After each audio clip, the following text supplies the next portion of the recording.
Hello guys, this is a review of the movie Unhinged.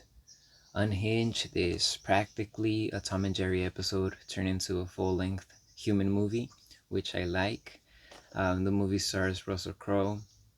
He's a hopeless man. I mean, he feels hopeless. That's what I take from the movie. He has no motivation to keep going. He's just kind of rolling through life.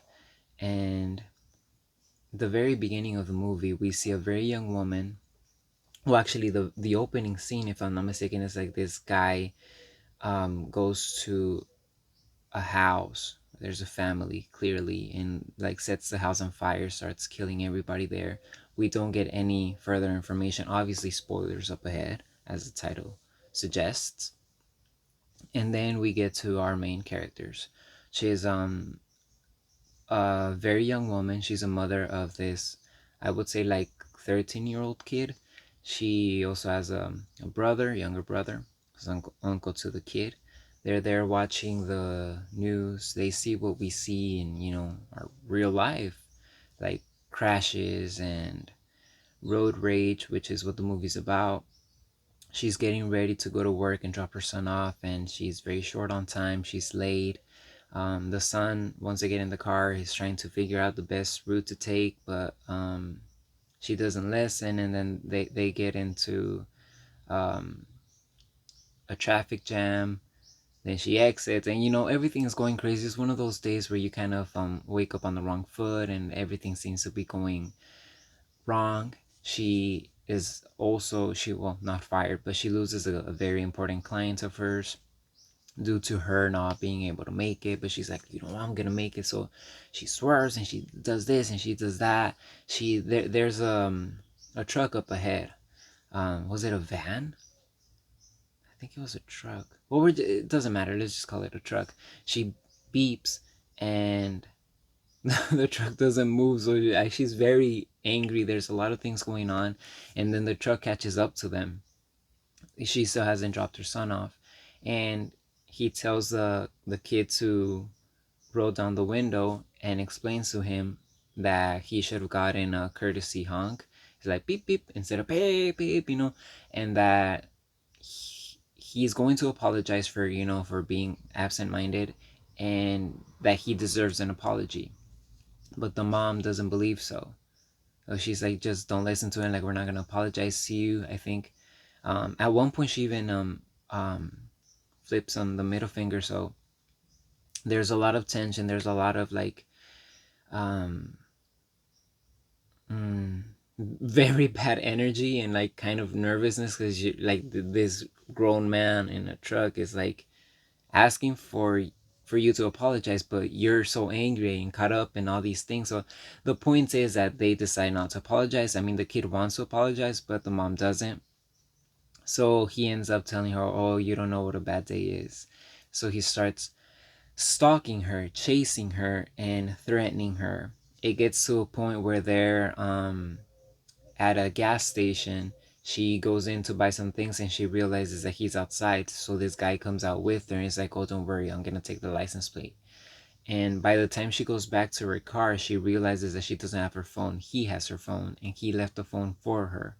The guy that tried to, to be there and support her while she gets in her car, he gets run over. And the guy's like, reckless. He's just going full speed, chasing after this woman, and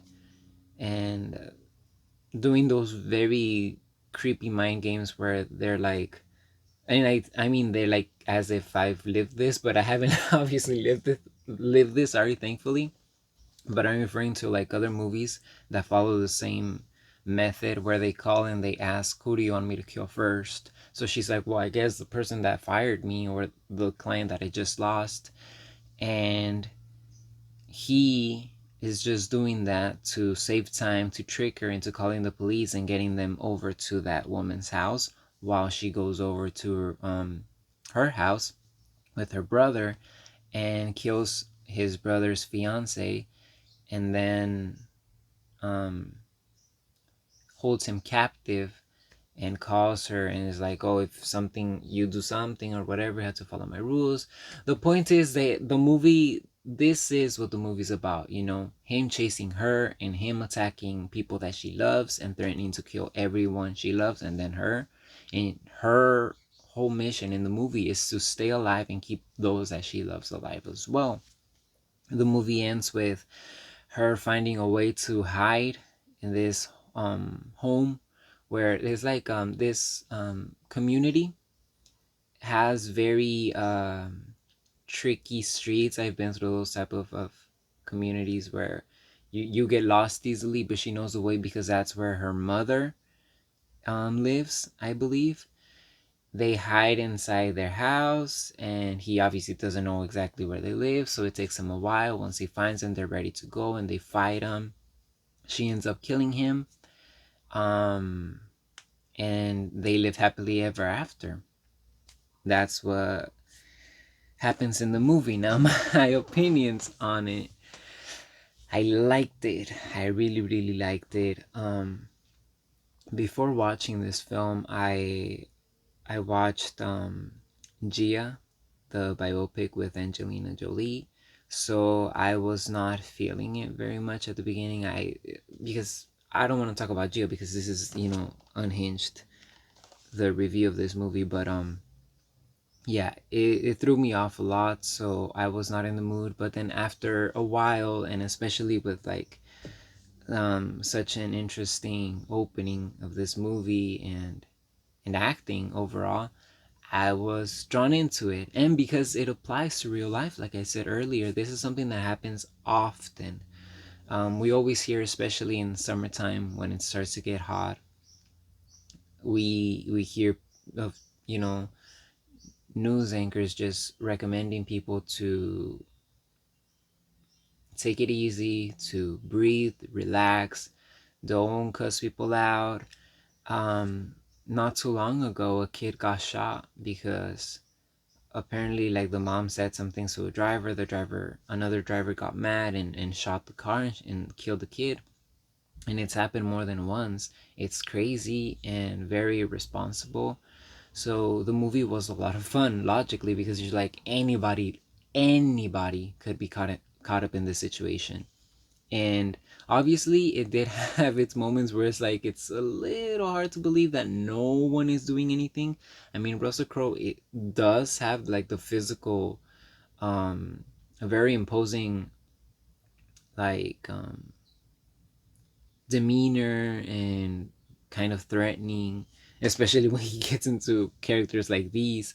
So I could see why not everyone would be willing to jump in, but at the same time, if he is threatening people's lives, you're not going to do anything for yourself. Like, there's a scene where he's talking to a friend of the mom's, a psychologist, and they're in a diner, you know, I think drinking coffee, and he kills him in front of everybody, and no one does anything.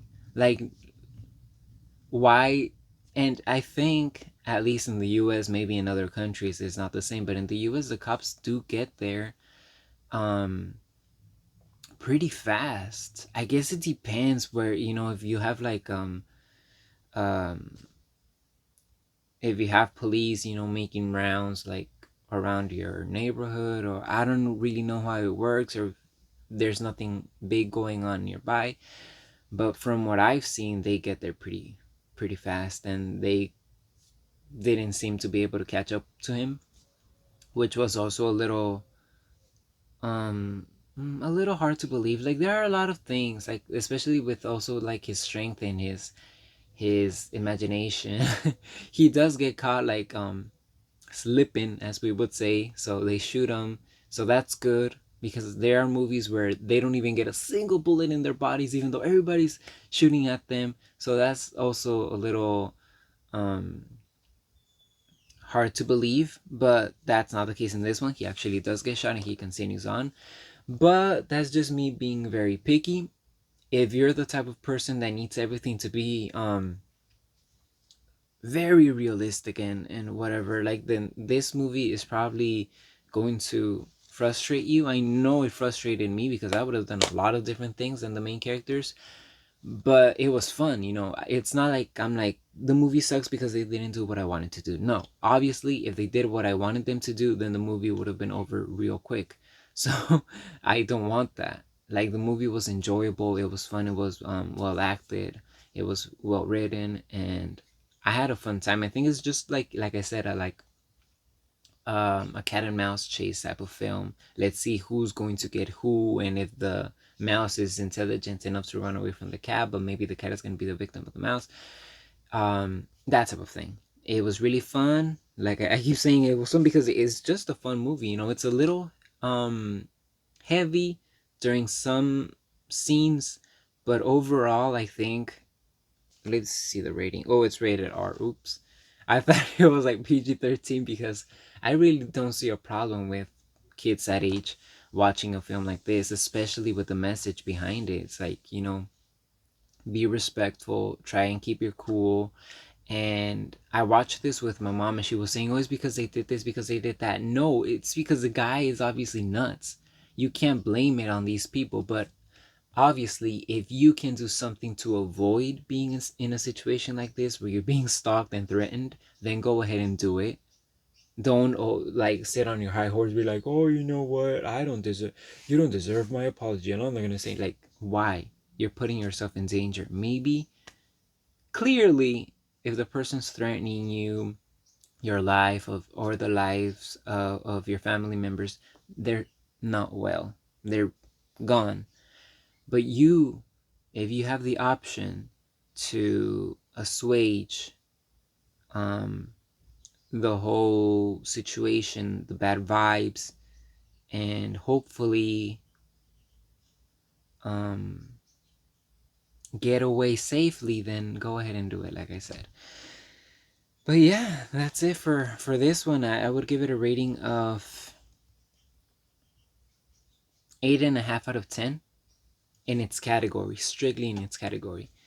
And I would definitely recommend it. That's it. Thank you for watching.